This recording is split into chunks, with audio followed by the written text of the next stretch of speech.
Hello students, आज के इस वीडियो में हम आपको ज्योमेट्रिकल आर्ट में सर्किल टॉपिक से रिलेटेड कंस्ट्रक्शंस के बारे में बताएंगे, जिसमें से पहला कंस्ट्रक्शन है सर्किल में कंस्ट्रक्शन 1, जिसका ऑब्जेक्ट है to construct a circle passing through 3 given points A, B and C which are not lie in a straight line.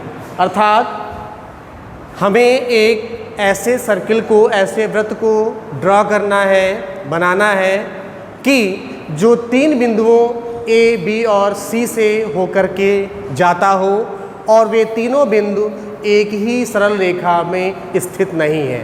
तो इस तरह से इसकी रचना हमें करनी है। तो सबसे पहले आते हैं इसके हम गिवन में क्या चीज़ दी गई है।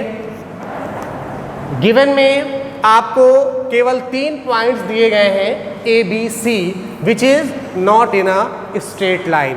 तो यही आपका गिवन होगा। A, B and C are 3 points which are not in a straight line। इसके बाद क्या हमें बनाना है, इसके बारे में बात कर लें, जो कि रिक्वायर्ड में आएगा। तो रिक्वायर्ड में आपको कंस्ट्रक्ट करना है a circle which is passes through A, B and C। तो यहाँ पर यही चीज़ आपका आ जाएगा, to construct a circle passing through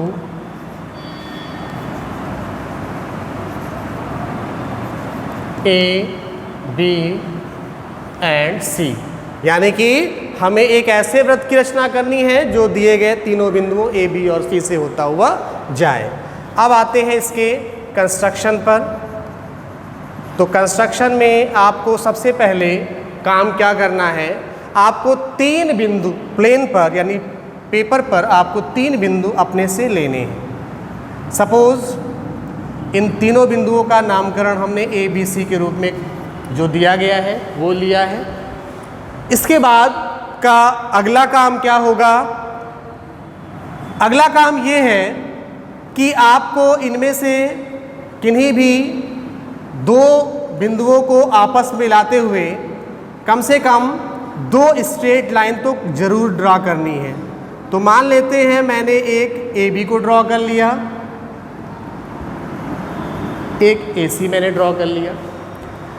BC भी ड्रॉ किया जा सकता है, इसके लिए कोई बाउंडेशन नहीं है। लेकिन 2 हमें लाइनें इसलिए क्योंकि जो ये 3 बिंदुओं की बात की गई है कि वो स्ट्रेट लाइन में नहीं है, तो वास्तव में 2 को मिलाने पर तो एक सरल रेखा प्राप्त होगी। लेकिन अगर हम C को कहें कि वो AB के ही लाइन पर स्थित है तो ऐसा पॉसिबल नहीं है। या अगर AC को मिला रहे हैं तो B से दूसरी तरफ है।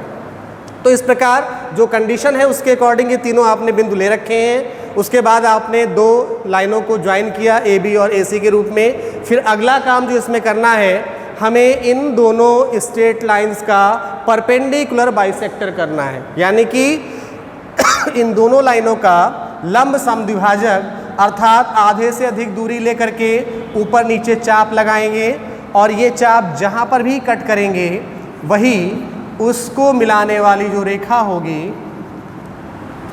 इसी प्रकार से AC के लिए आप काम करेंगे और AC के लिए भी आपका वही काम।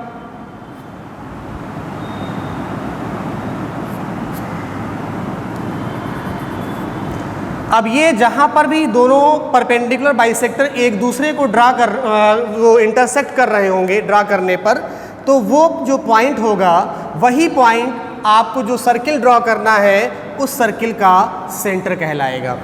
इसका मतलब इनके परपेंडिकुलर बाइसेक्टर्स के जो इंटरसेक्शन पॉइंट जो होगा वह इंटरसेक्शन पॉइंट ही उस सर्किल का सेंटर कहलाएगा।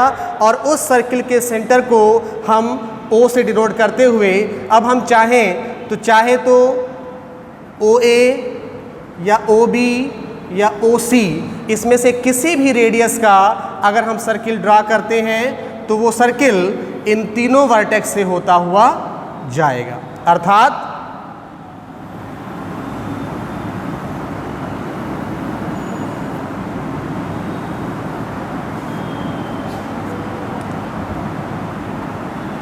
तो इस प्रकार से जो आपका ये सर्किल बना वह आप देख रहे हैं कि ये तीनों AB और C बिंदुओं से होता हुआ जा रहा है, और यह जो अभीष्ट बिंदु है वह आपको इन दोनों लाइनों के परपेंडिकुलर बाइसेक्टर्स अर्थात लंब समद्विभाजन के द्वारा प्राप्त होता है। आप चाहें तो BC और AB का भी परपेंडिकुलर बाइसेक्टर कर सकते हैं या BC AC का कर सकते हैं, यानी कि हमें इन तीनों, अगर हम तीनों लाइनों को भी मिला देते हैं तब भी उस स्थिति में हमें किन्हीं भी दो रेखाओं का लंब समद्विभाजन करना पड़ेगा, और वही लंब समद्विभाजन जहाँ पर भी वह दोनों एक दूसरे को प्रतिच्छेद करेंगे वही उस अभीष्ट वृत्त का केंद्र कहलाएगा। और इस प्रकार उस केंद्र को हम लेकर के किसी भी उसके A, B या C को हम एज अ रेडियस यानी कि त्रिज्या के बराबर लेकर के हम सर्किल अगर खींचेंगे तो वह सर्किल, वह वृत्त उन तीनों बिंदुओं से होकर के ही जाएगा। तो इस प्रकार से आप इस तरह से लिख सकते हैं, hence it is the required circle. तो इस प्रकार से यह जो प्राप्त हुआ वही आपका अभीष्ट वृत्त है। धन्यवाद।